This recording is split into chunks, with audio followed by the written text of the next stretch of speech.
بسم اللہ الرحمن الرحیم الصلاۃ والسلام علی نبی کریم الحمد للہ رب العالمین. مسلمانان تلنگانہ السلام علیکم. آپ لوگ بخوبی واقف ہیں کہ جناب محمود علی صاحب کی ایک انتہائی ناقابل برداشت اسٹیٹمنٹ کی وجہ سے ہمارے دینی جذبات سخت مجروح ہوئے ہیں.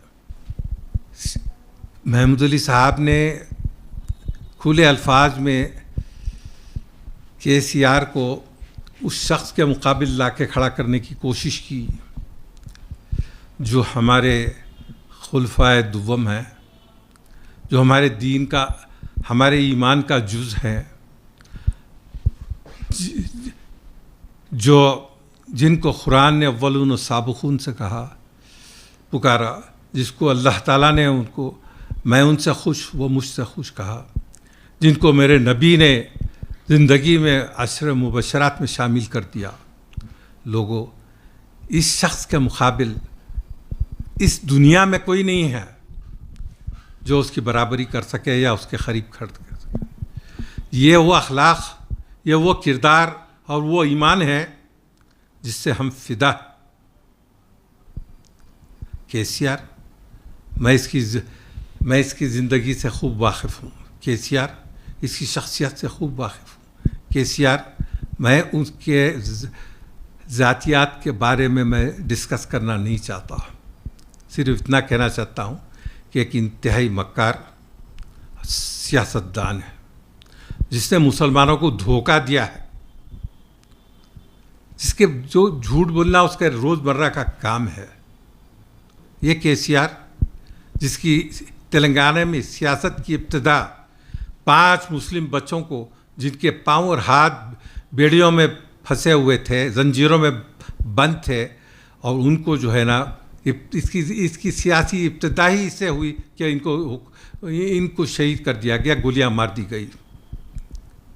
اور اس KCR نے جھوٹ بولا کہ ہم انکوائری کریں گے.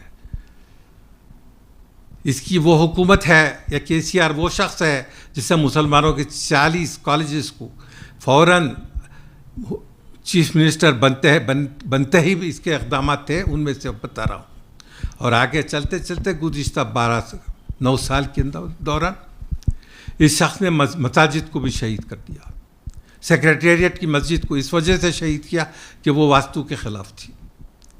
جا کر آپ سارے مسلمان تلنگانہ جا کر دیکھو کہ سیکریٹریٹ کہاں ہے اور مسجد کہاں ہے. جا کر دیکھو کہ مسجد کی سائز کیا ہے، تب پتہ چلے گا. میرے جذبات انتہائی بے قابو ہو جا رہے ہیں. میں جناب محمود علی صاحب کو یہ بات کہنا چاہتا ہوں کہ مسلمان گردش زماں کا شکار ہوا ہے. گردش زماں کا شکار ہوا ہے. محمود علی صاحب، آپ کو یاد ہے کہ ایک سیاسی جلسے کے اندر جب ایک مسلمان نے اٹھ کر 12% وعدے کو یاد دلایا تو KCR نے کس ذلت سے اس کے باپ دادا کو تک گن دیا. میں اتنا کہنا چاہتا ہوں کہ مسلمان میں نے ابھی کہا کہ ایک زمانے کا شکار ہو چکا ہے. ایک وہ زمانہ تھا مسلمانوں کا، وہ دور تھا دکن کے اندر شاید KCR کے باپ اور دادا اس شخص کے باپ اور دادا کے سامنے کھڑے نہیں رہ سکتے تھے. مسلمانان تلنگانہ، مجھے معاف کرنا کیونکہ میرے جذبات بے قابو ہو رہے ہیں. یاد رہے یہ بات کہ ہر چیز کی کوئی بنیاد ہونا چاہیے. یہ سیاست اور اس کی بھی کوئی بنیاد ہونا چاہیے. آپ کے فیصلے کی بھی کوئی بنیاد ہونا چاہیے. جو الیکشن چل رہا ہے، جو چند دنوں میں آپ کو ووٹ ڈالنا ہے، اس کی بھی کوئی بنیاد ہونا چاہیے. اگر آپ کوئی جماعت کو پسند کرتے ہیں، کسی جماعت کو ڈالتے ہیں، کو ووٹ ڈالتے ہیں، تو اس کی کوئی بنیاد ہونا چاہیے. میرے دوستوں، میرے بھائیوں، میرے ساتھیوں، میں آپ سے ایک سوال کرنا چاہتا ہوں. کیا آپ اس شخص کو ووٹ ڈالیں گے جس نے مسلمانوں کو 5 بچوں کو آلیر کے اندر گولی مار کر ہلاک کر دیا؟ کیا آپ اس شخص کو ووٹ ڈالیں گے جس نے مسلمانوں کے 40 کالجز کو بند کر دیا؟ میں پوچھنا چاہتا ہوں کہ کیا آپ اس شخص کو ووٹ ڈالیں گے جس نے 8 مساجد کو شہید کر دیا؟ کیا آپ اس شخص کو ووٹ ڈالیں گے جو واستو کی بنا کے اوپر سیکریٹریٹ کی مسجد کو توڑ دیا؟ کیا آپ اس شخص کو ووٹ ڈالیں گے جو تمہارے آپ کی اور میرے اسلاف کی جو ہے نقش قدم دکن میں تلنگانہ میں مٹانے کے در پر ہے؟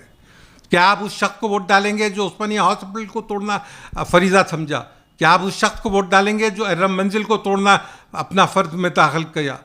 کیا آپ اس شخص کو ووٹ ڈالیں گے جو مسلمانوں کو 9 سال تک دھوکہ دیا؟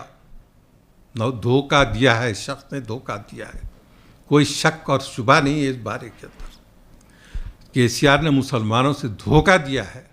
ووٹ ڈالنا تو آپ کا ذاتی فریضہ ہے، وہ تو آپ کا ذاتی اقدام ہے، لیکن میں آپ کے ایمان کو للکارنا چاہتا ہوں کہ یہ کیا آپ یہ برداشت کریں گے کہ جب KCR کو سیدنا عمر کے مقابل لا کر کھڑا کر دیا جائے؟ لوگوں، سیدنا عمر پہ تو ہم فدا ہیں، ہماری اولاد فدا ہے، وہ ہماری ایمان کا جز ہے۔ سیدنا عمر تو بہت بڑی بات ہے، ان کے ادنا غلام کی قریب بھی KCR نہیں آ سکتا، یہ میرا ایمان ہے۔ یاد رکھو، اب اگر کوئی مسلمان ووٹ ڈالتا ہے BRS کو یا KCR کے نام پر، تو یہ یاد رہے کہ آپ جناب محمود علی صاحب کے انتہائی کافرانہ اسٹیٹمنٹ کے اوپر آپ مہر اندازی کرو گے۔ آپ سوچ لو، یہ آپ کا فیصلہ ہے، آپ سوچو، آپ کا فیصلہ ہے، یا آپ سوچ لو، یہ آپ کا فیصلہ ہے۔ میرے دوست، میرے بھائی، مسلمانوں، متحد ہو جاؤ، اتحاد میں تمہاری طاقت ہے۔ آج میں شرطیہ بات کہہ سکتا ہوں کہ تلنگانہ کے تک کوئی جماعت ہم غریب مسلمانوں کے ووٹ کے بغیر کامیاب نہیں ہو سکتی، یہ حقیقت ہے، سمجھ لو۔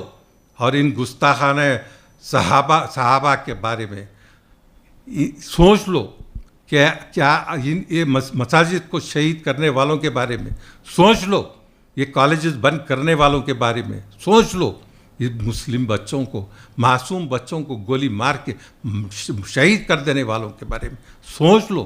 کیا ان اقدامات کے بعد مسلمانوں سوچو، ووٹ ڈالنے سے پہلے سوچو کہ وہ 8 مساجد تم کو پکار رہے ہیں، تمہارے ایمان کو للکار رہے ہیں۔ سوچو، سیکریٹریٹ کی مسجد جس کو واستو کی بنیاد پہ شہید کیا گیا ہے، وہ للکار رہی ہے تمہارے ایمان کو۔ اس کے باوجود اگر تم ووٹ ڈالنا چاہتے ہو تو وہ آپ کی مرضی ہے، لیکن ایک بات میں یہ بات کہہ دوں جناب محمود علی صاحب سے کہ میں آپ کے سارے خاندان سے بخوبی واقف ہوں۔ احمد میاں، مت بھولو یہ بات کہ اگر آپ کے والد ہوتے، مجھے اس بات پر یقین ہے اگر آپ کے آج والد ہوتے تو آپ کی اس فالتو گفتگو پر شدید استدعا کرتے اور انتہائی شدید رنج اور غم کا اظہار کرتے۔ میں جانتا ہوں کہ آپ اس گھرانے سے تعلق رکھتے ہیں جہاں پر جو گھرانہ مسلم گھرانہ تھا، جو گھرانہ تہذیب جانتا تھا۔ محمود علی صاحب، بہتر یہ ہے کہ آپ تجدید ایمان کرو، کفارہ دو، توبہ کریو اور تائب ہو جاؤ۔ ان چند الفاظ کے ساتھ میں اپنی تقریر کو ختم کرنا چاہتا ہوں۔ پھر ایک بار مسلمانوں سے مخاطب ہوتے ہوئے بات کہنا چاہتا ہوں کہ لوگوں، ان لوگوں کا ساتھ مت دو جو مسجدوں کو توڑے ہیں، ان کا ساتھ مت دو جو کالجز کو بند کیے ہیں، لوگوں ان جماعت کا ساتھ مت دو، خدا را مت دو جو مسلمانوں کو گولی مار کر شہید کیے ہیں۔